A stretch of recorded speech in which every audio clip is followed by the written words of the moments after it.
101, the COVID edition, where we're going to get into not only what we would normally talk about, the process of engaging with our elected representatives at the State House, but with the added twist of doing that remotely, and some of the ins and outs of what that looks like with all the challenges of COVID.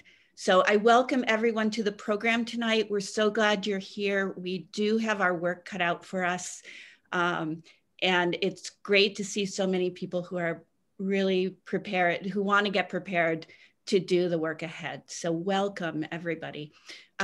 With that said, I'd like to go ahead, and we are recording this event. So if anybody is uncomfortable with that, this would be a good time to wave. We can send you materials, but would be a good time to drop off. But otherwise, we will be recording this. We had a lot of interest in the program tonight.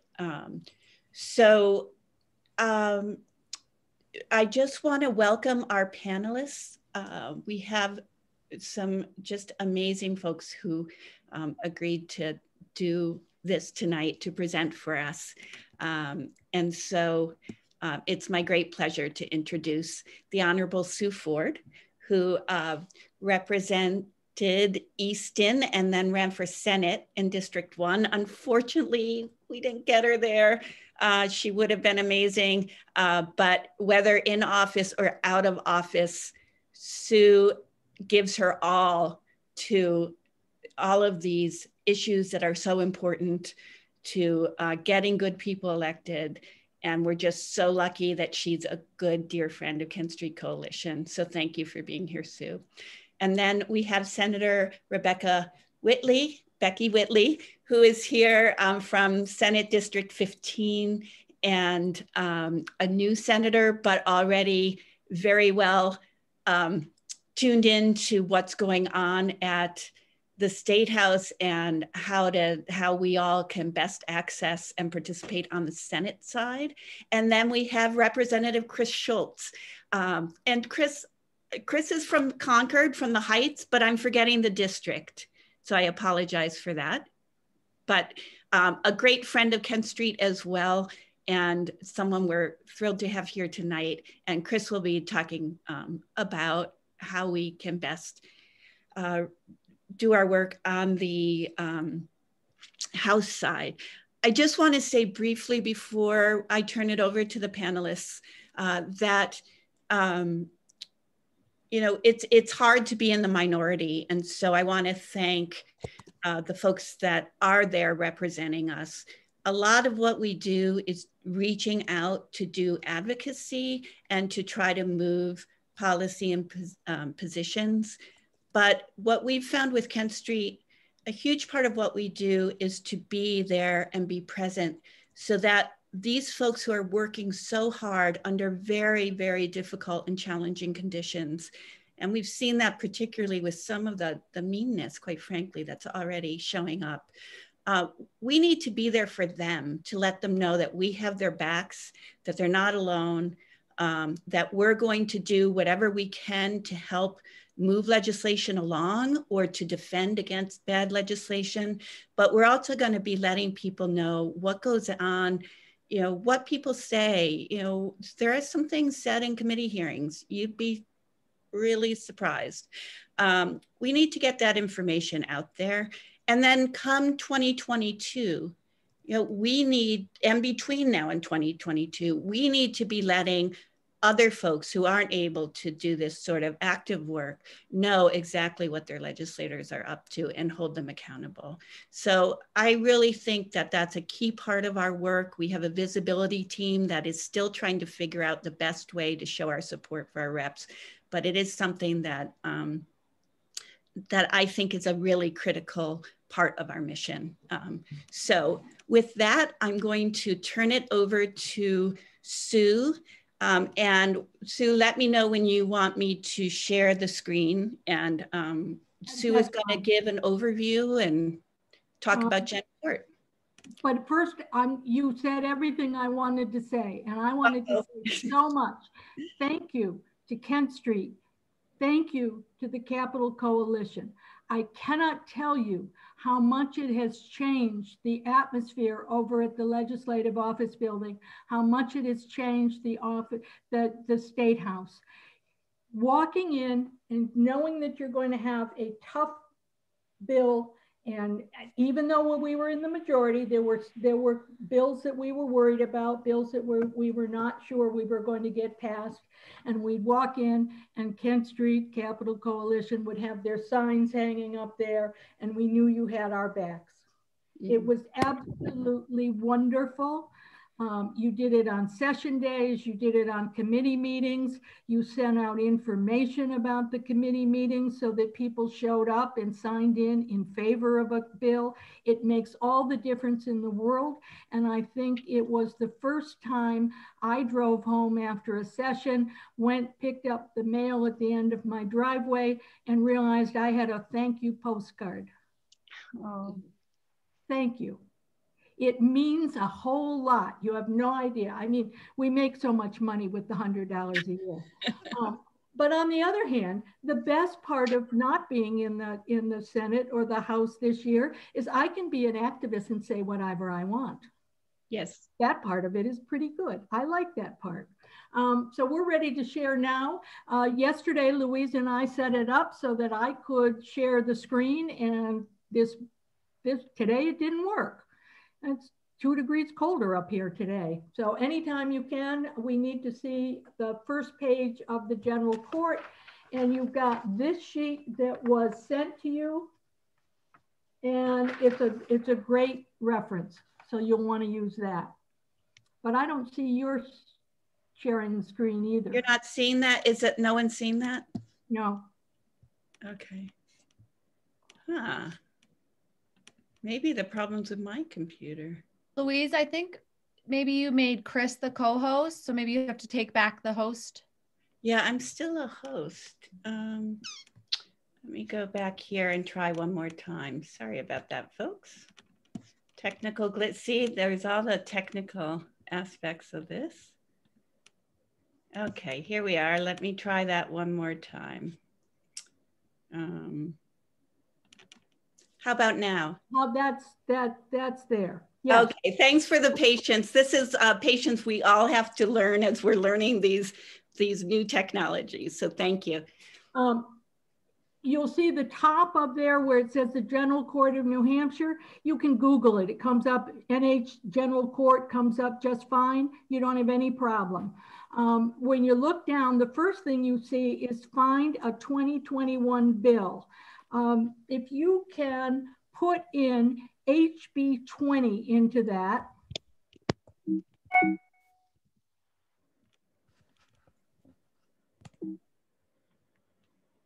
it comes up, and it's fuzzy on my computer, but this is establishing the Richard Dick Hinch Education Freedom Account Program. Do you remember our voucher program, HB 193 that we killed? This is 193 on steroids. It's a real bad bill. And it will be heard, and you see where it says, you can tell where the docket is. You can see where it's going to be heard. It's going to be heard on Groundhog Day at 1:15 p.m. and it's going to be a remote session. So you will talk later about how you can log in to get your opinion on HB 20 later, but you do have an opportunity to hit the text so you can read the whole bill. If you're interested in that, you can search any bill that you want. So let's go back then and to the main thing. Can you scroll down a little bit or scroll up so that we can get down a little bit further? See where it says links to remote meetings? We'll go over that whole thing and talk about how we can do that, but it's absolutely right on the front page. On the left, you see LSRs. LSR is what they call a bill before they give it a bill number. So those were all the things that were put into by representatives, and they wanted that to go. You're going to want to go, it tells you the committees. If you can go up a little bit. Now see where it says House of Representatives, hit that. Nope, yeah, hit that. All right, now where it says, you see House of Representatives, let's figure out where a candidate is. Hit members. Who's my legislator? Let's look at the town of Bow. Discover a town's representative.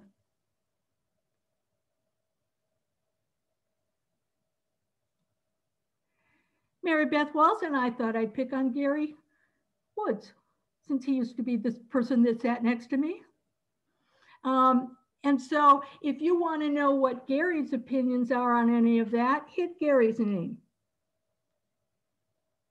No, down here, where it says District 23. Now, there you go.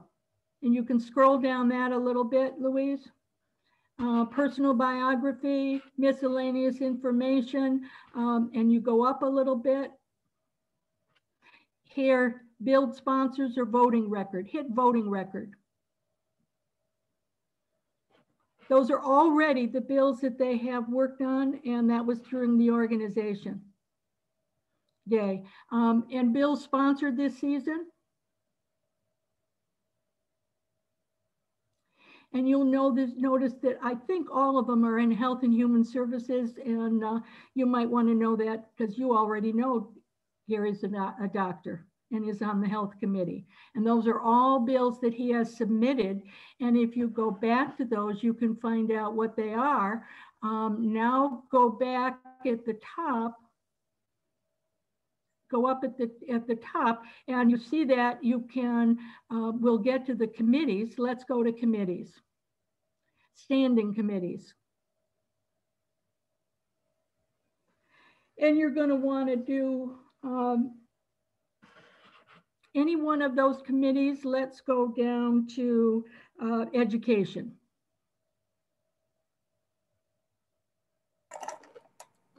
Now, those are all the members that are on Education Committee. You can find the bills that are currently on the committee. You can find the bills that were originally referred to committee. You won't find anything in that yet because some bills are heard in for example, they're heard in the Education Committee. The Policy Committee of Education approves it. And then the second committee will be the Finance Committee, and the Finance Committee will say to them when they come and present it, how are you going to pay for this? Is it in the governor's budget? Is it something that we've been looking at? So the Finance Committee, Budget Committee looking at. So you can see that. So, and you go down to committee mailing list. Just one more, yeah. You want to send them a letter with a stamp on it? There you've got it. All of the committee members. And then if you don't want to send them a letter with a stamp on it, go down to email all committee members. And you can hit that. Is that not coming up? Email down. Just the fourth one down. I have it on my screen. Is it not showing? No, email all committee members. Okay. There it is. Do you see it now? No, no. It brings up a screen that that will allow you to automatically send to everyone. I'm sorry, I'm not sure why that's not coming up. Maybe it was your computer. What do I know? Go back to share screen and choose a different That's tab. all right. We'll go from there. When you find this in email committee members, I would caution you about sending long emails. 2 or 3 sentences will do. You'll find, I think I found that out in my very first term when I was in Children and Family Law with the wonderful Mary Guile, and I came home and we had been talking about child support. And I came home that day and I had probably, takes me an hour and a half to get home. I had probably 250 emails about that bill. Well, at 7 o'clock at night, I'm not looking at 250 emails, especially an email that comes from Wyoming. I don't care. But so if you want to make sure that if you send an email to one of your representatives and you want to make sure that it's read, you're going to send it to the individual representative, and we'll talk about how to get there. But write in the message, constituent from Easton, constituent from Bow. I'm going to look at it if it's in my district, and I'm going to look at it first. So if you're talking to your representative, that matters. Not that you can't do other representatives, and then you're going to put concern about HB 20 or something about HB 20 vouchers. Whatever it is, you give them an indication of what you're sending it for. But if you're a constituent, make sure that goes in the column that you need it to go into, because you want it to be read. People are not going to read dense emails. They are going to read, I am against HB 20. I am concerned about the dissolution of public schools in New Hampshire. We need to support all of our public schools. That's all I have to say. You got a different reason? Put it in there, but just do one reason at a time. If you have 3 or 4 reasons, so you put yours in and you could say to Rob, hey, Rob, do you have anything that you want to say about HB 20? Because you could put this in and send it to the committee and let him send it to the committee. So that it's quick, it's easy to read, and your message gets across. So let's go way back to the top of and go back. Can we go back to the calendar? See the calendar in current calendar. The new calendar just came out. It usually comes out on Thursday afternoon, late in the afternoon. I've gotten as late as 11 o'clock at night when it's been confusing and difficult and they're waiting for data. But here, hit January 29 calendar.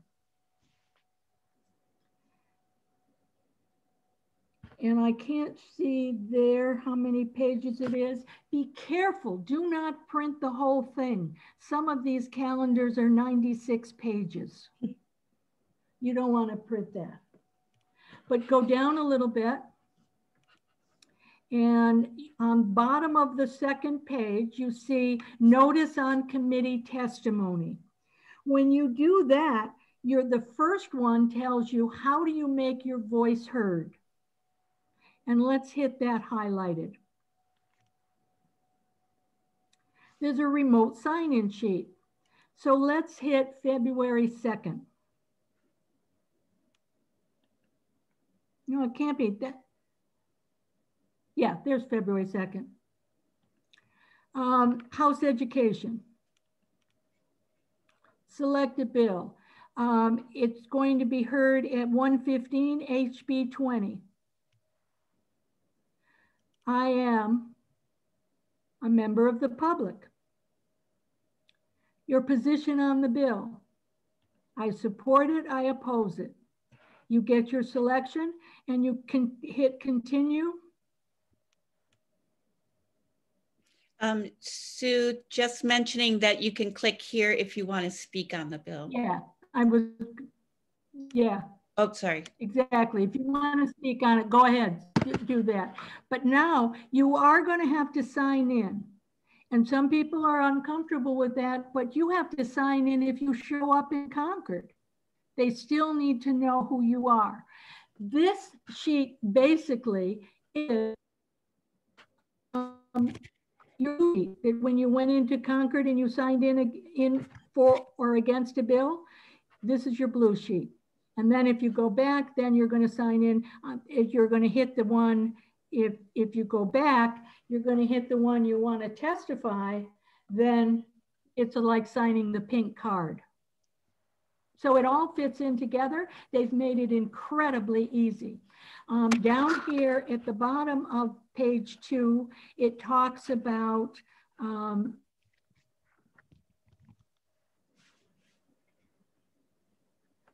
hey, Melissa, if you're worried about putting in the telephone number, all you have to put is 0000000. It's a bureaucratic thing. They just need to know something to fill in the blank.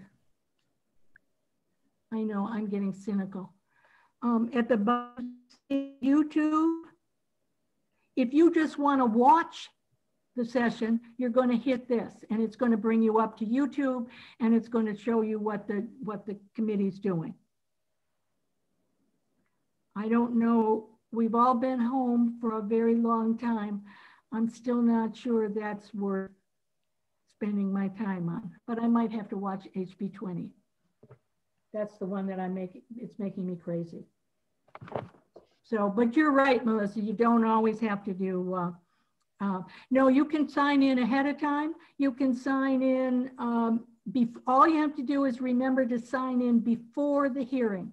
So if you wanted to sign in for HB 20, and then on the bill, you have to sign in before 1:15 in the afternoon. You can sign in that morning. I have signed in against that already today. So that should be fine on that. You'll see, if you can scroll down the House calendar, you'll see the other bills that are being heard on page 12. Go all the way down to page 12.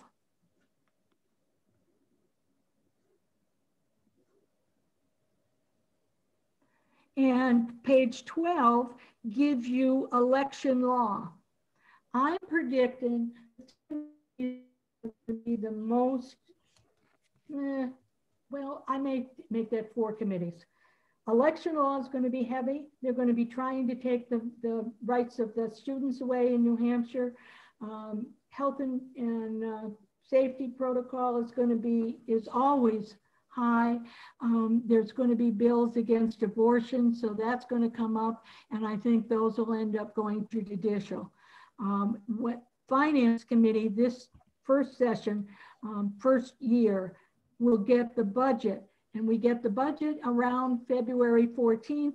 I was always disappointed it didn't come with a chocolate and wrapped in a red ribbon, but the governor makes his budget request then, and after the governor's request, the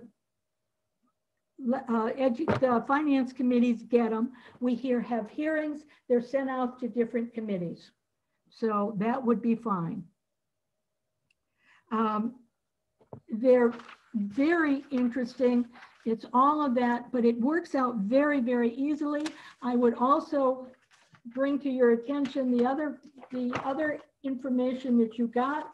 The one thing about signing in is you have to know the date, the time, and the committee name and the number. So you're going to get that from the calendar, or you're going to get it from Kent Street's legislative resources.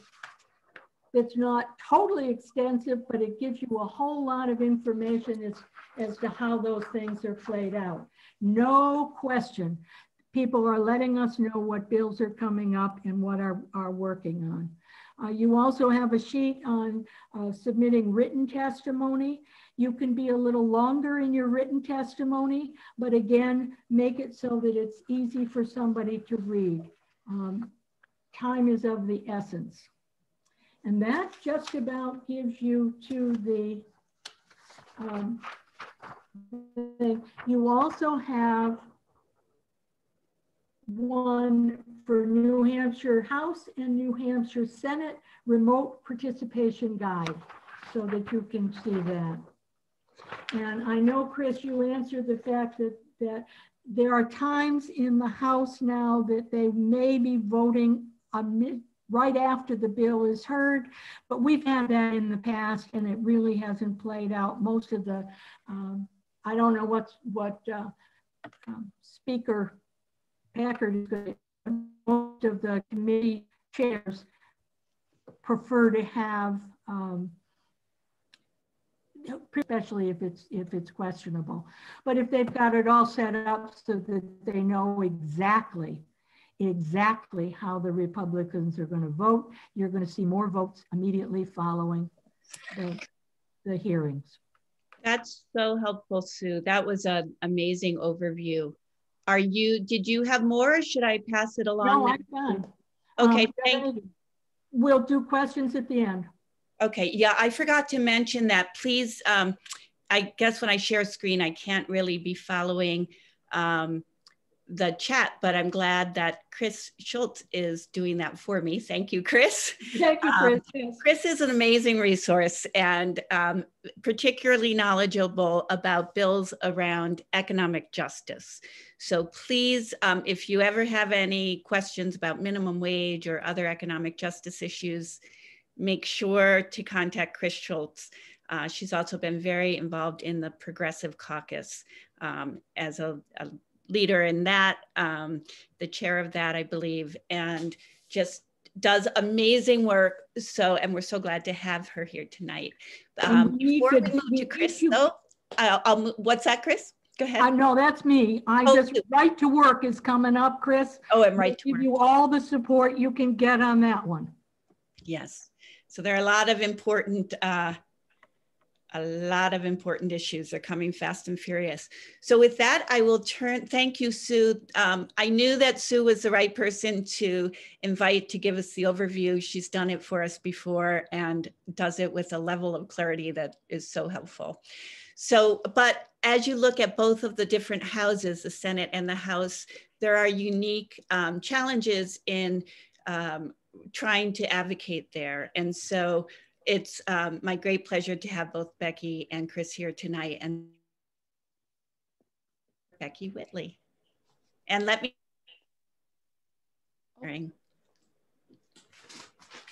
or you can share, actually, you should have permission. Okay. Okay, great. Hi, everyone. So I'm Becky Whitley. I'm the senator from Senate District 15, which is Concord, Henniker, Hopkinton, and Warner. And I'm going to try to share my screen because I'm going to do a little overview about, can everyone see that? Oh, great. Okay, so I think a refresher is on how a bill becomes a law in New Hampshire is super important for everyone, legislators, advocates, everyone, because it can be complicated. And I think that we're good advocates when we know the process. So forgive me if you already know this, but I am going to sort of blow through this, and I can send this document out to folks too. So this is something that comes from New Futures. They've created this document, and they do a lot of advocacy trainings too. So if you want more advocacy training, New Futures does do that.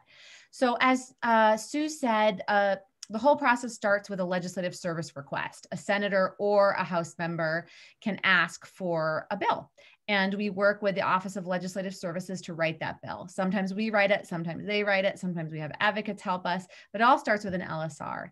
And then around the fall, we all have deadlines for when we have to submit those LSRs. We can't just say, I want to do a bill about SNAP benefits. We have to have some more substance. And we have a deadline for that. And then all those LSRs get released. Now, what's released to the public in the list of LSRs is only a bill title. It's not the subject of the bill. And that's when all the advocates, advocacy organizations start scrambling to see what's going to be coming up, trying to guess what the bill titles are, all of that. That can be a really fun time. So eventually the bill will be released and get a number. Of course, if it starts in the House, it has an HB number, or if it starts in the Senate, it has an SB number, a Senate bill number. So once the bill text is released, the LSR number becomes a bill number, and then we have to approve it. So there are all these deadlines that legislators have to go through to have final language to be released. So the next thing that happens, well, what's a little bit complicated on the Senate side that's different than the House side is that senators can file bills confidentially. We don't like to do that, but it is sometimes necessary if it's a very dense bill that requires a lot of stakeholder involvement to get the language down. So it does happen. We also do see it for political reasons. The Republicans or the Democrats will want to hide something from each other. So you'll see, like, you might see Senate Bill 1, and then you might not see, Senate Bill 10, and that there's a lot in between. So that makes things interesting. So once a bill gets a number, it gets assigned to a policy committee. And this is the same for the House and the Senate. I serve on Health and Human Services and Judiciary. So if a bill has to do with healthcare or mental health services, it'll go to Senate HHS or House HHS. So in the committee, every single bill in New Hampshire gets a hearing. And that's unlike a lot of places. In DC, not every bill that's introduced gets a hearing. So that's something that's special about New Hampshire, that every single bill gets a public hearing with the opportunity for the public to provide input. And that's very important. And that's where advocates come in. So we'll go back to how you sign in for a Senate hearing, but the calendar, what Sue showed you, there's a House calendar and there's a Senate calendar, and that tells you when all the hearings are. And so, it could be a practice if you wanted to watch for things, to see just make it a practice every week to look at what's happening for the next week when the calendar comes out.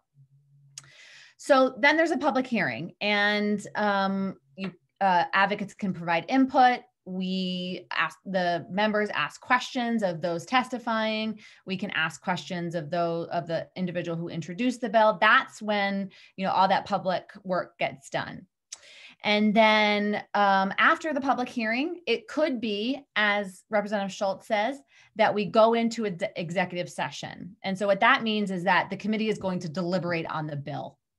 And we're going to vote on the bill or not vote on the bill. So many times in the Senate, we'll have a day of hearings, and then we'll go right into executive session and deliberate on some bills. And I think it's important too to know the lingo about the different ways that the committee will deliberate.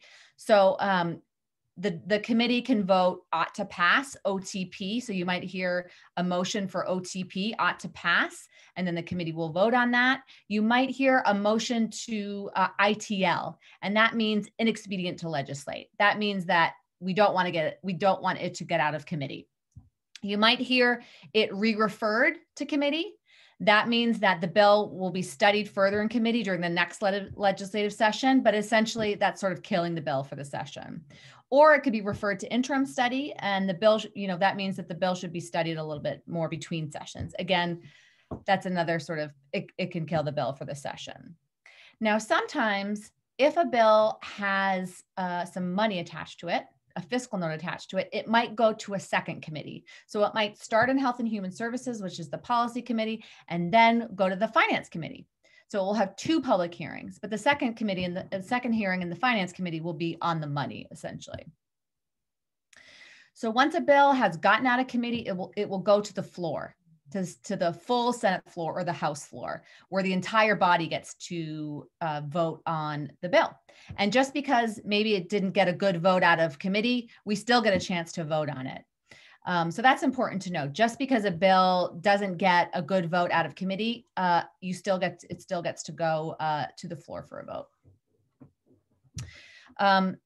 So after the bill, if the bill gets through a vote on the Senate floor, then it will go over to the other body, and vice versa. If a House bill gets through the House floor, it will go to the Senate. So that crossover where House bills go to the Senate and the Senate bills go to the House, that's called crossover. And you'll hear that term, and that usually happens around March and early April.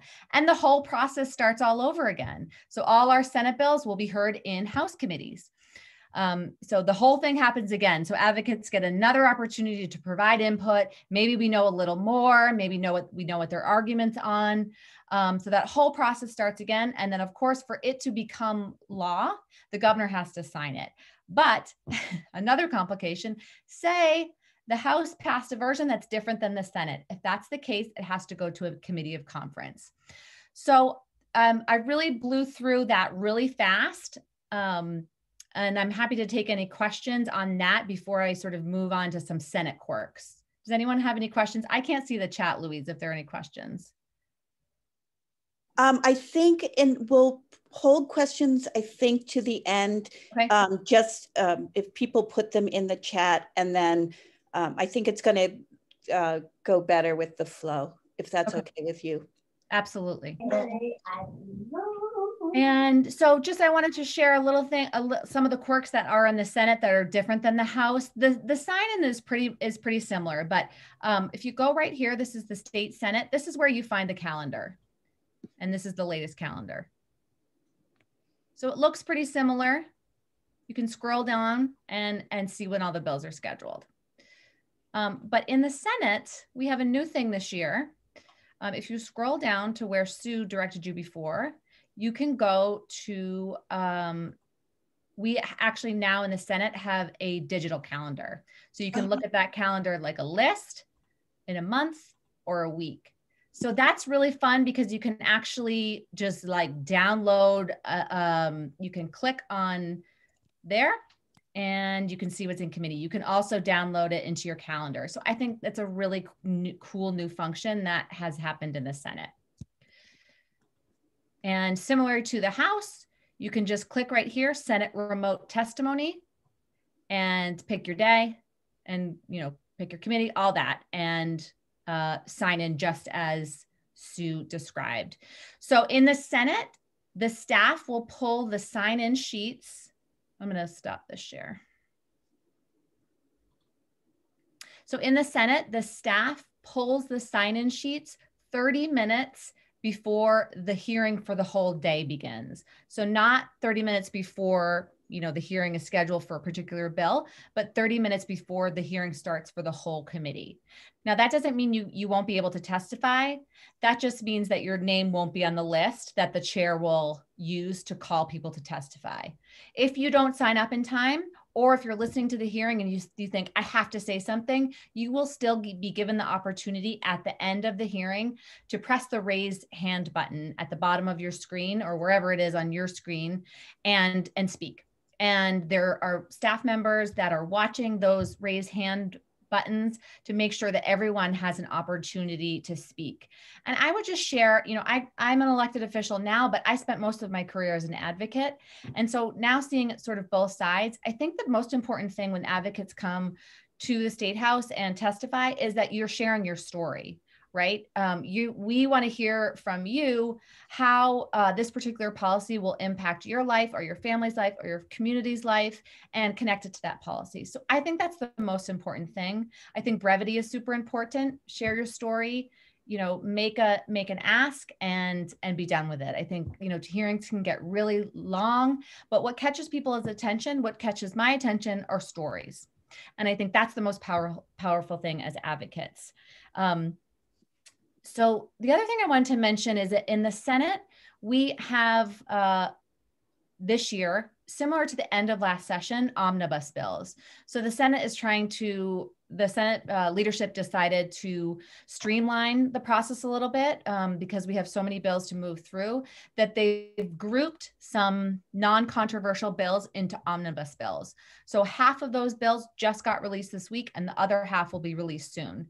Now, the idea of the omnibus bills is that they're non-controversial, but we do know that there are going to be some omnibus bills that they're going to just shove, you know, Democratic policy in so they can kill. So we'll be sure to flag those for you. But in general, the omnibus bills are not going to be controversial. Let's see what else I'm going to say.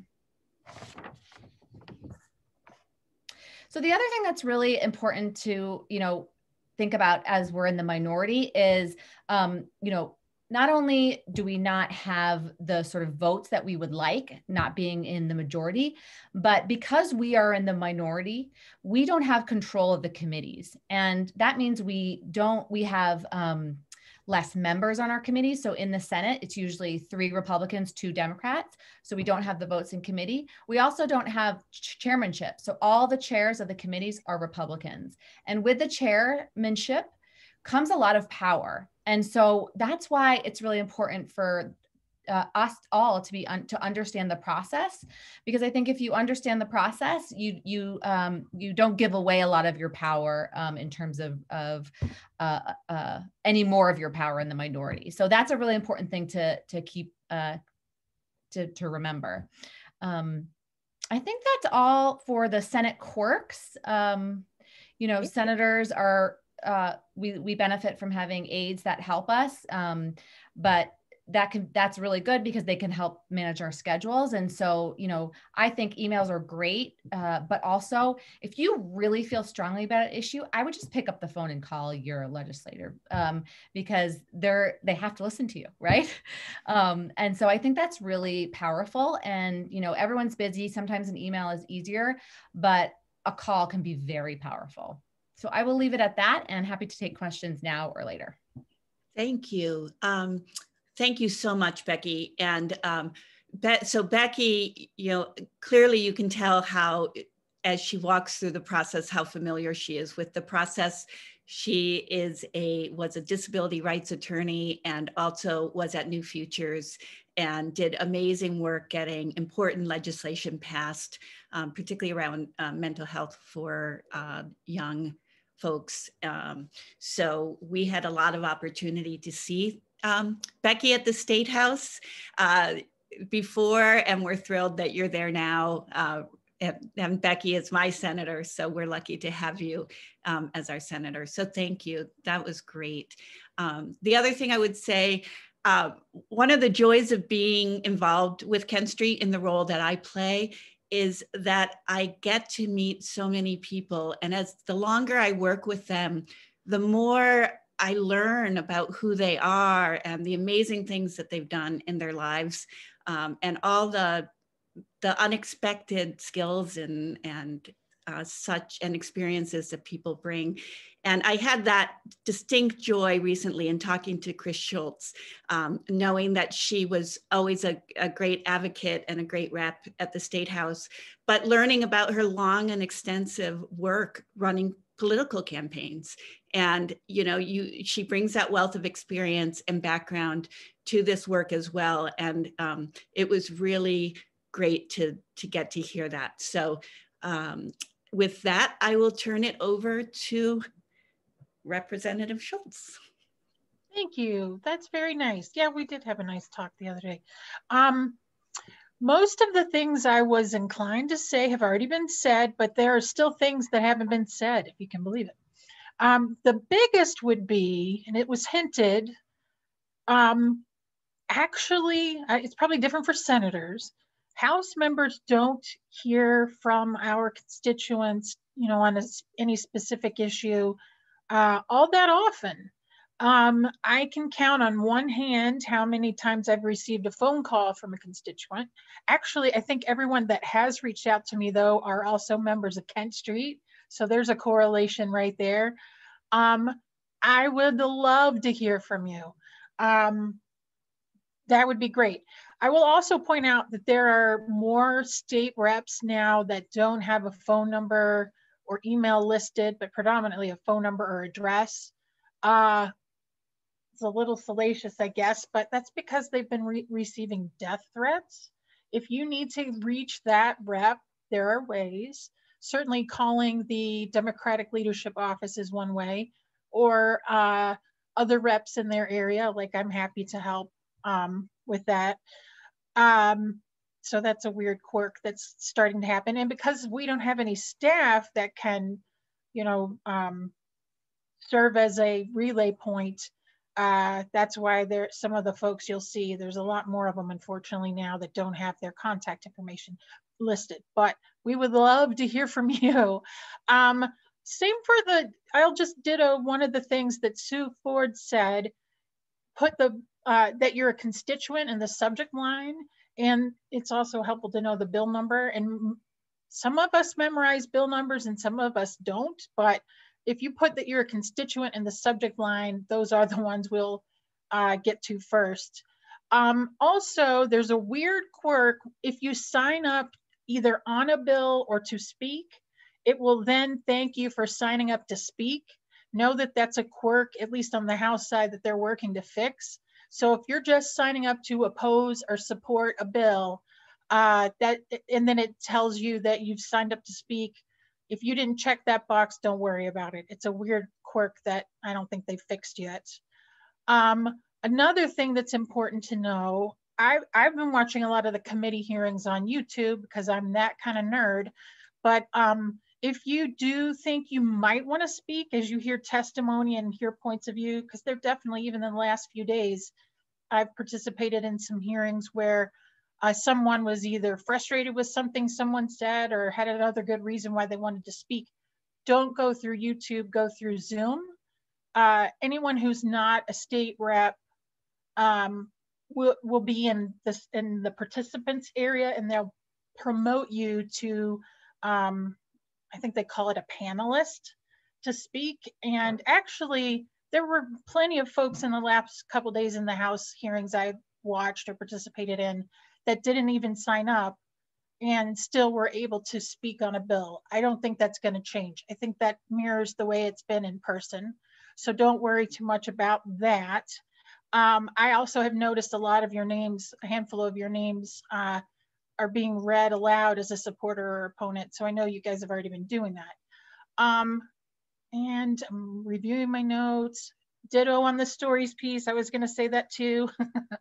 And someone had asked about, how do we know the priorities or which bills are awful? I do think that the things that Louise sends out are fantastic.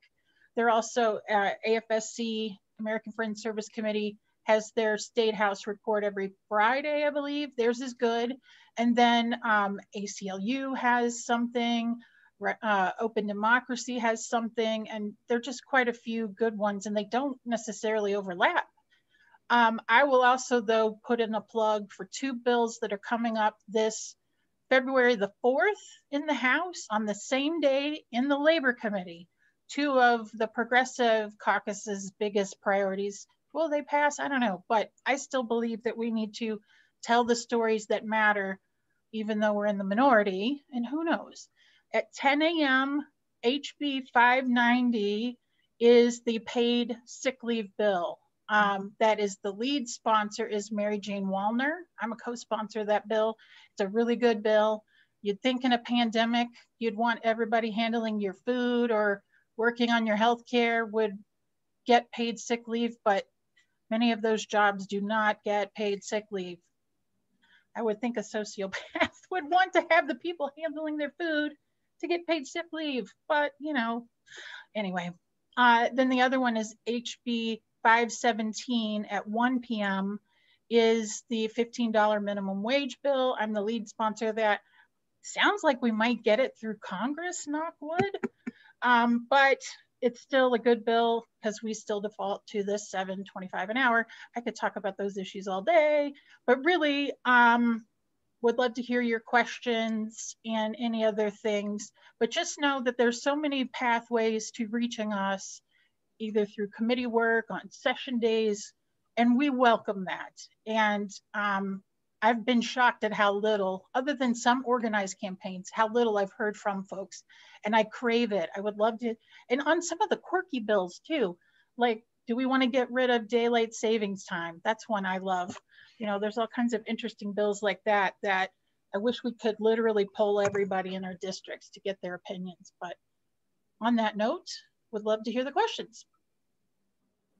Thank you so much, Kris. That was very helpful. And as you can see, there are different quirks on both the Senate and the House side. I think it's important to hear from our electeds, what is helpful in terms of our work reaching out to them. I know that one of the questions that came up was about whether you can submit written testimony after the hearing. So I'll have you speak to that. But before I do, I just wanted to mention that when you sign in on a bill, on the step 4, whether you're on the Senate side or the House side, it will give you an email address for where to submit written testimony. So if you want to do that, look for that email address. And I've been told that it's best to indicate that it is testimony and it's going on, that you would like it on the record. So we did send out a sheet on that. I also want to clarify for people, because it's a question that's come up to Kent Street before this meeting. The sign-in process is independent of the hearing process. So you can go, as soon as a bill is on the calendar, you can go online and you can register your opinion and indicate if you want to testify, and use that email address to go ahead and submit your written testimony. You then later can go on for the bills that you're interested in. If you want to watch them or if you're testifying, you can then go on the Zoom link or the YouTube link, depending on what you're doing. So it's a separate process. I know there's been quite a bit of confusion. So maybe I'll let you both, let you all chime in on the written testimony piece of this. Yeah, go ahead, Becky. Yeah, I would err on the side of submitting your written testimony beforehand. If you don't get a chance to, I mean, definitely do that, but it is possible that we will act on the bill right after the session. So that means we wouldn't see your testimony before we made a decision. But if that's not the case, then definitely submit testimony after. I think there was a question about how we see that. So I don't know in the House, but in the Senate, we have aides that they used to create binders for us before hearings, but now we have it all on, it's not a Google Drive, but it's like a Google Drive. So anything submitted beforehand will go in that drive. And so we can see it before the hearing. We do it all ourselves. I get jealous of the Senate in moments like that. Yeah, and just emailing the whole committee. I know Sue showed you the committee pages, the House committee pages. There is that one email address that'll pop up if you hit email everybody on the committee. That works fine for us too. So I don't know how we get it if it's submitted the other way. I guess they just forward it to all of us. We have no special drive, but yeah. So would you recommend then, Kris, that people use that link to just submit their testimony to everyone? In the House, absolutely. In the House, okay, so that's a better way to go. I've already told some people up here that I didn't know how the written testimony would get, so put it on the email. Okay. And send it to everyone, because I at least knew that it was going to get to them. Okay, good. I would also say that, I mean, as a practice, I would say that for the Senate too. Just email the entire committee. If you click on that link that Sue showed you, email the entire committee. That'll email all of us and the appropriate aid. I think that's the best practice. And I know we all save them all, you know. I love getting the written testimony, even when people are speaking to the committee. I find it very helpful because we refer back to it, especially if it's a very heated debate about the bill.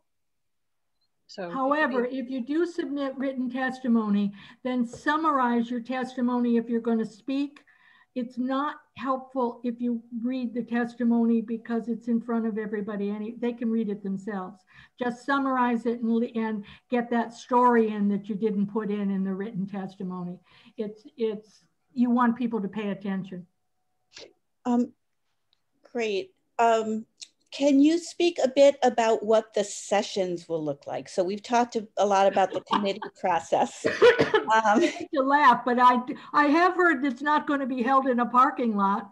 Good, yay. I don't know how it is for the Senate. There's a lot that we were told today that I don't think is public knowledge yet. I think this is an ongoing process. It is not clear yet if we're going to be forced to meet in person or what process is going to happen, but it's a bunch of nonsense. And I gotta believe this is the slimmest margin between Democrats and Republicans, I think, in quite a long time. I think that's really the bigger part, not the maskless people. I think they're scared that all of us are going to show up because they were losing votes even when we had a bigger split, you know, a larger margin between Democrats and the minority. So we don't know. On the other hand, it's still really up in the air in the House. I don't know how somebody would go down there and with 70 people that are not wearing masks. It's awful. I just think that's horrendous. And I just think it's outrageous that neither Sununu nor the speaker will take on those reps. Or the state epidemiologist, who's a very nice guy. He clearly doesn't want to step in it. Right. And this is one of those areas where we, as in supporting our representatives, can speak out and advocate. So we'll be watching for opportunities to do that. Becky, did you want to talk about the Senate side? Yeah, I mean, I think the Senate is a good example. So we have already had a session, a remote session. We already acted on a bill. We haven't had, so we have our next session on the 4th where we're going to act on a lot of bills. So we'll see how that goes. But, you know, there's only 24 of us, but I think we have it figured out. And I think the House can do it too. And I think Kris is right. You know, the margin is so slim that the majority doesn't want to make it easier for people to attend because they will lose the votes. But I think that's an important message for advocates too, just because that, you know, we don't have the majority in the House, there's still power to be had and coalitions to be made, and, you know, things can get killed. And so there's still like absolutely work to do because those numbers are so slim. Absolutely. Thank you. So we also have a question, you know, I think COVID has upended the way we do a lot of things in our work lives and our education. Do you think that one of the few kind of silver linings on this is that it is allowing more participation, and that particularly for people who either live far away or those with disabilities and other accessibility issues, you know, providing a real opportunity to participate. So I wondered if you might speak to that issue and what you're hearing about that. I'd love for it to be long-term because it has given way more people access. I hope that we can keep it up. I'm not optimistic about that in the short term, but I don't know how you feel about that, Becky. Yeah, I mean, I certainly want to continue to advocate for this kind of access. I mean, it you know, benefits people who live far away, people with disabilities, and also like working people who can't take the day off and go and hang out at the State House for hours.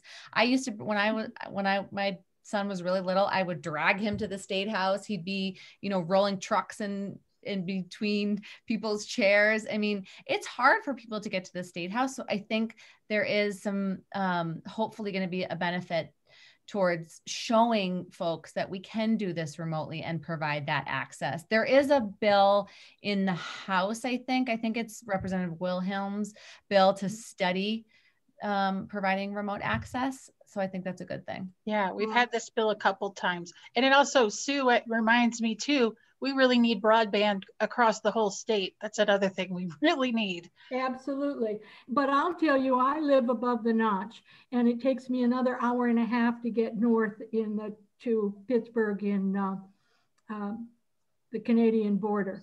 So there are very few people that can contribute. And you're absolutely right, Becky. It's a long way to Concord. If we could keep this remote way of making your opinion known, people would be very happy. I've been working with the COAS Democrats up there, and they're starting to get kind of enthused about having a voice. Good. And having recordings is also amazing. I've gone on to YouTube again, because I'm that nerd, and I bet many of you are too, and watched some of the policy briefings they've had for various committees. And sometimes they leave the microphones on between bills. I've heard some interesting things that way too. Oh, I heard a Republican chair of the Labor Committee talked about how much he hated Walmart for teaching their employees to go on public assistance. There's a stepping stone to something good, maybe, if you'll work with us on some bill on that. But that would help for $15 an hour. It sure will. I don't think he knew the microphone was still on. I wasn't going to correct him. He may not also know the connection of if we pay people $7.25, they don't have enough money to buy food. Exactly. And Kris, that's an important point.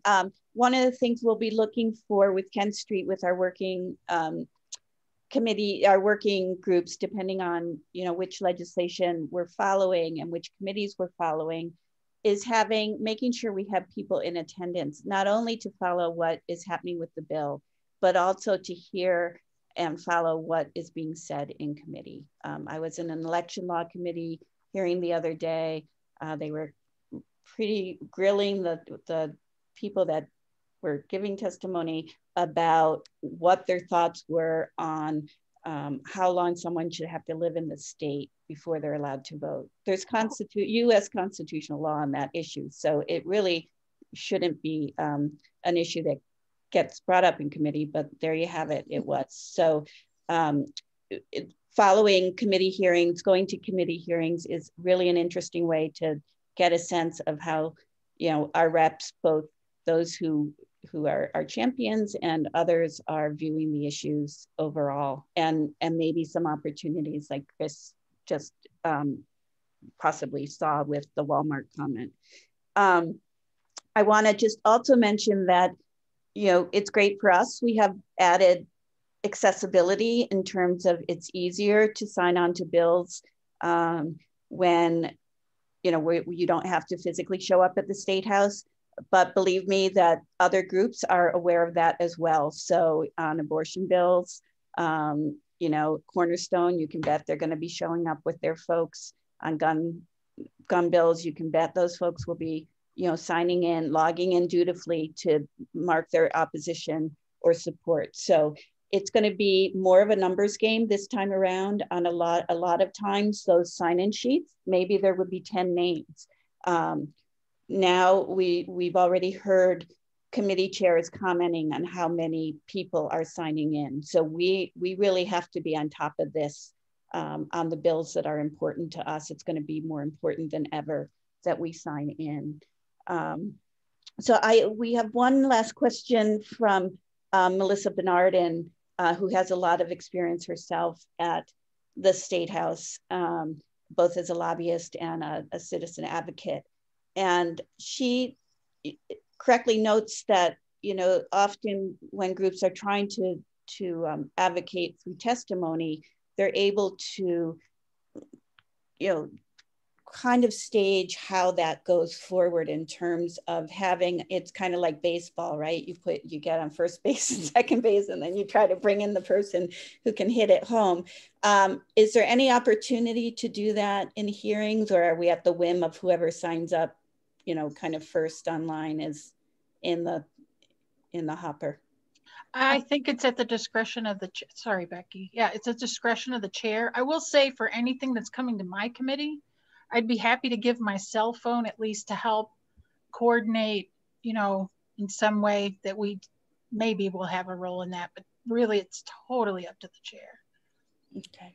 It is up to the chair. I mean, I do know that they go in order sometimes if they don't know the people. So, you know, as soon as the bill comes out, I would, you know, if you want to be, you know, if you want to be on the early side, but that can go both ways. I know for one of my bills that I did this week, I actually asked an advocate not to sign up because I wanted her to play cleanup, because I knew we would share all our stories and then the other side would share all those stories. And I wanted someone at the end to play cleanup for me to ask questions to end on a good note.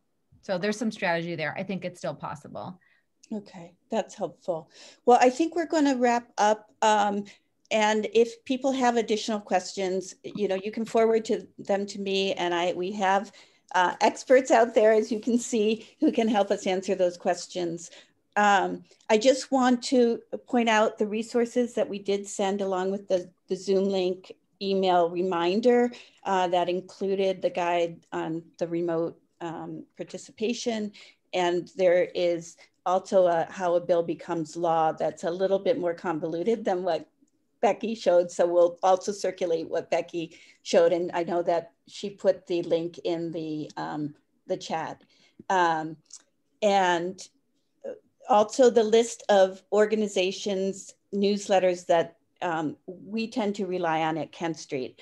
Our working groups are the primary engines of Kent Street, and they work to prioritize bills and determine, you know, there's a lot of conversations that happen that move bills forward and to our attention, but to the extent that it's helpful to have weekly updates and newsletters. The ones on our list, it's not an exclusive list, and there are some holes in it that are filled for us by our working groups. But for overall, the broadest kind of multi-issue newsletter is the AFSC State House Watch. And I see that Grace Kondecki is on the phone call tonight, which is, or on this session tonight.